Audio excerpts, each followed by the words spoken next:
Espionage, military power, the list goes on. I told you the list is long. Yesterday, a top Biden official did not even mention any of that when asked about what his biggest concerns are. Yes, sir, Congressman. If I understand your question correctly about transnational challenges, I would list several. Certainly, climate change would be one. Certainly, food security would be one. Pandemic disease would be another. Proliferation. Kellyanne Conway, Fox News contributor, KA Consulting president, and former senior counselor to President Trump. You know, in the White House, China was mentioned so much at the beginning of the pandemic. And it almost feels, except for the fact that the pandemic is over, that's what Biden says, the president, it almost feels like we've gone back in time. Now we're willing to talk about China in America again. They must. And the reason the Democrats are now on board, Harris, is they must be looking at the polls and hearing this at home from their constituents. What are they hearing? They're hearing that people want to know the origin of a virus, a pandemic that killed 20 million people worldwide and over 1 million in our own country. They want to know about the Uyghurs. They want to know about fentanyl, Chinese fentanyl. They want to know about the trade deals. And I'm happy that more Americans are focused on China. In fact, Gallup ran a poll in January of this year, a few short weeks ago. It showed that 85% of Americans think that we're in for a year of international discord.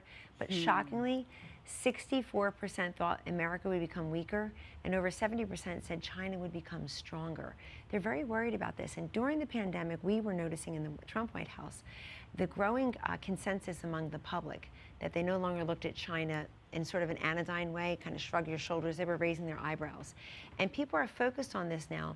If there's anything to declassify, it's got to be these documents that are at the Energy Department. Goodness. It's so true. And you and I were talking off camera. If there were ever a time to declassify those things, for us to know what killed so many of us and other people around the world, if there were ever a time to know why somebody got to fly across the United States in a spy craft and we didn't shoot it down until it got from one coast to the other, it would be now. I want to know how things started, because it tells us so much about what the enemy is willing to cover up and how they do it. Yes.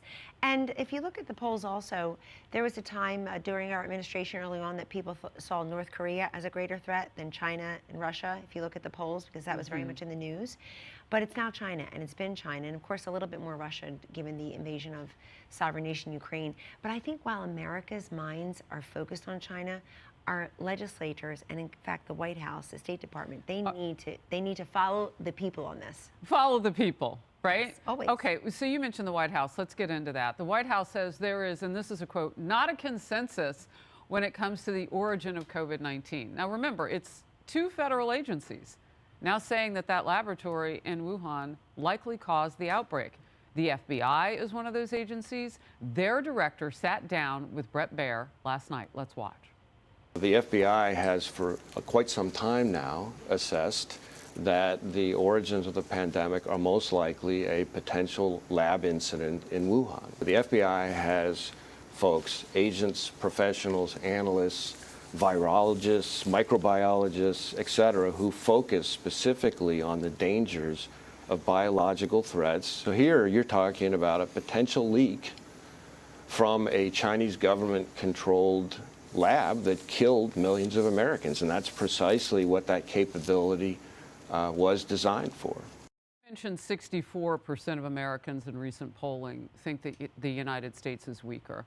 Spine in a can. Can we truck it by the box load over to the White House and say, come on, stand up. This is the time to stand up to China. Yes, let's hope there are people in the president's party. We know the vice president is not capable of this.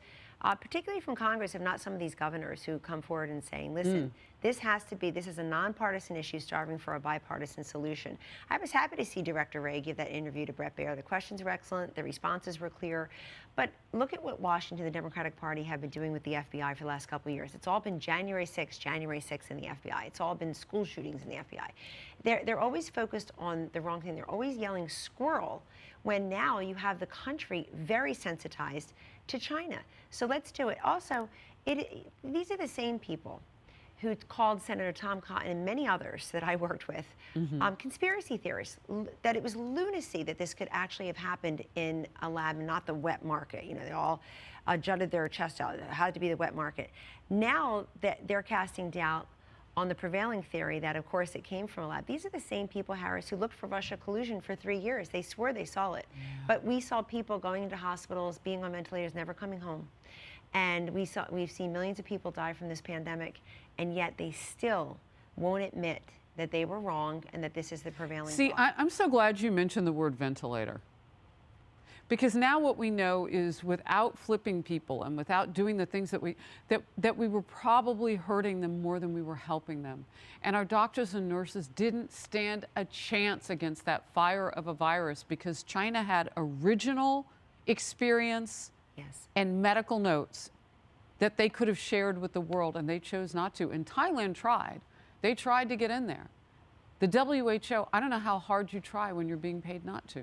Well, and the WHO early on said that this can't go through human-to-human contact. Anthony Should they Fauci's be out there taking saying, millions "Don't wear of a mask." dollars from China, the WHO?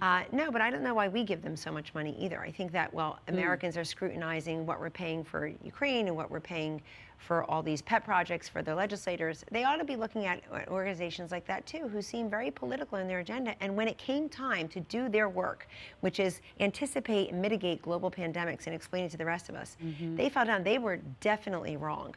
Look, I worked in the Trump-Pence White House. We worked on this every single day. I'm a non-medical person who was trying to communicate facts to the public. It was so fast-moving. A lot of our experts were wrong on the daily, and we're seeing that now. But Harris, that does not excuse us needing to go to the very beginning, back to the beginning. Absolutely, that's what you do. I think one of the greatest legacies of the Trump-Pence administration is that they involved China in almost every tough conversation we had, whether it was trade, forced technology transfers, religious liberty and the Uyghur persecution, whether it was Chinese fentanyl, of course. I mean, it was December 1st, 2018, when President Trump and the First Lady was there with him, calling out Xi Jinping in Buenos Aires at the G20 and saying, your fentanyl is killing our Americans.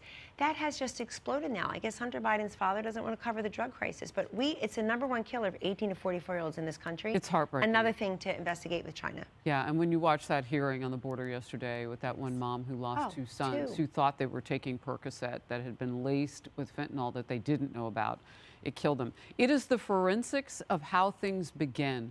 That's how we solve murder investigations. That's right. We do Go back everything from the beginning. The timeline matters. All right, great to have you. Oh, thank you, Always Harris. good to see you in person, too.